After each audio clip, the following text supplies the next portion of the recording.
Hi అండి. అందరికీ నమస్తే. ఈరోజు నేను కొన్ని టమాటాలు, అలాగే గుత్తొంకాయలు, తెల్లొంకాయలు, కొన్ని పచ్చిమిర్చి, అలాగే సొరకాయ కూడాను నేను హార్వెస్ట్ అయితే చేస్తున్నాను. సంతోషంగా ఉండాలి అంటే డబ్బుతో కొనలేమండి. అది మనతోనే వస్తుంది. ఎందుకంటే చిన్న చిన్న ఆనందాలు కోల్పోకుండా ఉండాలి అంటే ఇలా మీకు ఇష్టమైన పనులోనే మన సంతోషం అనేది దొరుకుతుందండి అని నేను చెప్తున్నాను. అది నాకు తెలుసు. ఎందుకంటే కూరగాయలు ఇచ్చే సంతోషం అంతా ఇంత కాదండి. ఇదే కాదు, మీకు నచ్చిన పనుల్లో ఏ పని చేసినా ఆ సంతోషం అనేది మనకు చాలా ఆనందాన్ని అయితే ఇస్తుంది.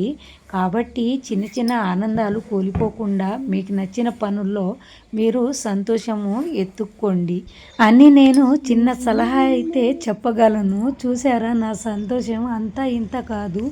నేను చాలా కూరగాయలు అయితే హార్వెస్ట్ అయితే చేశాను. అలాగే తాజా తాజా కూరగాయలు కూడా తినగలుగుతున్నాను. ఇదేనండి నా హ్యాపీనెస్, సంతోషము.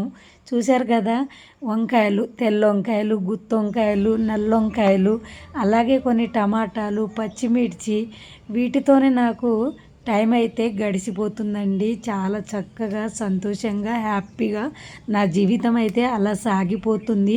మీరు కూడా అలా చిన్న చిన్న ఆనందాలు కోల్పోకుండా ఉండాలి అంటే మీకు నచ్చిన పనుల్లోనే సంతోషం అనేది వెతుక్కోండి. చూడండి, తాజా తాజా కూరగాయలు చాలా బాగుంటుందండి. ఇవైతే నేను ఇప్పుడు హార్వెస్ట్ అయితే చేశాను. ఇది నా కొత్త ఛానల్ అండి. నా ఛానల్ కొత్తగా చూస్తున్నారా? అయితే సబ్స్క్రైబ్ చేసుకోండి please. Thank you for watching.